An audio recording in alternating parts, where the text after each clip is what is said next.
Hi guys, Joe Burnich with BigWestMarketing.com, wrapping up my video series of smart ways to organize your business depending on where you are. I've gotten into, considering gross income versus net income, setting up an LLC versus an S corp, how to save money on self-employment tax with an S corp, how to build business credit with an S corp, how to make sure your health insurance is paid through that S corp as opposed to your personal.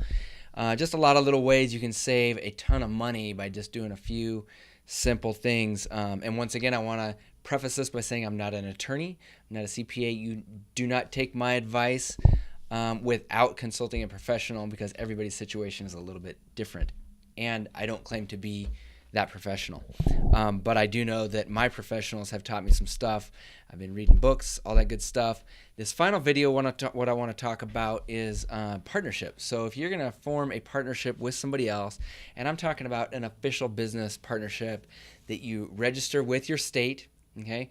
You want to make sure the number one thing is that you have a partnership LLC. That will protect your assets, your personal assets, in case your partner does something that could generate a lawsuit or something like that.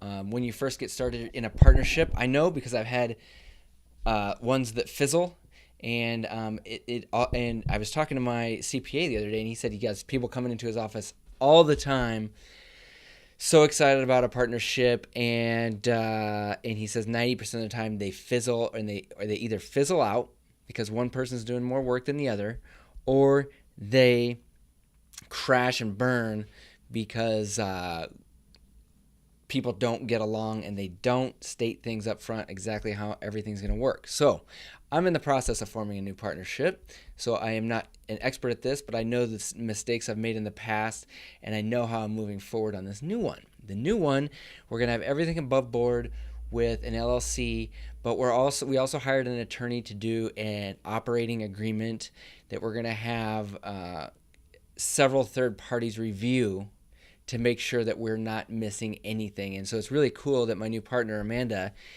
is on board with doing all of this stuff, because I've worked with people in the past like, no, we trust each other, we like each other, let's just put down some simple stuff in writing and run with it. And it does not work. It doesn't work. I'm telling you right now. You want to have all the details spelled out in writing, and you want to discuss all the what-if type scenarios that you can possibly think of before you guys get going on this, because it doesn't matter how much you like each other.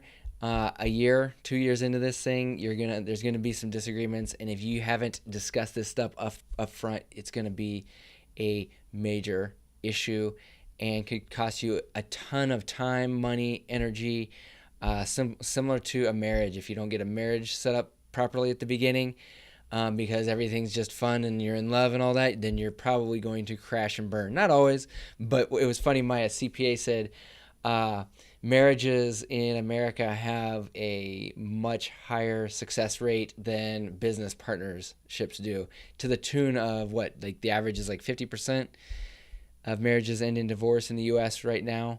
Probably higher than that, actually, probably closer to 60, but he said it's closer to 90 with business partnerships. So what I'm trying to say is form a partnership LLC to protect assets, hire an attorney to help you form a very detailed and specific operating agreement that is open-ended so that it can be changed as you guys come across new problems, new challenges, new ideas, stuff like that. And then check back in a year or two, and let's see if the advice I'm giving you right now has held up. Let's see how my partnership is going. But I'm feeling very positive about it because we're both on the same page as far as setting the table and making sure that it has the best chance of running and of working. Because from my experience, from Amanda's experience, she's had partnerships that have crashed and burned as well. Since we've both had those bad experiences, now we're approaching this in a new way.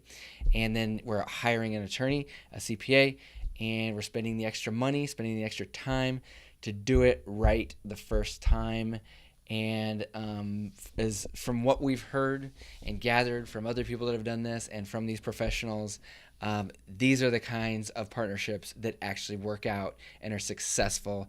And so I just wanted to kind of share that with you guys. If you're considering getting into a partnership, or if you're in a partnership currently and things are kind of rocky, maybe you want to consider getting things more fleshed out and getting it all in writing, approved by an attorney, through an LLC, submitted into the state, so all this stuff is official, on record, and you're not glossing over anything that should be considered moving into this relationship. So once again, Joe Burnish, BigWestMarketing.com. Just wanted to wrap up this little video series on general business practices with some advice on partnerships. Even though I haven't proven that it works yet, I have been talking to some people, and I've paid a lot of money talking to these people, and I wanted to share that with you guys in case this could be beneficial to you. So once again, Joe Burnish, BigWestMarketing.com. Talk to you soon.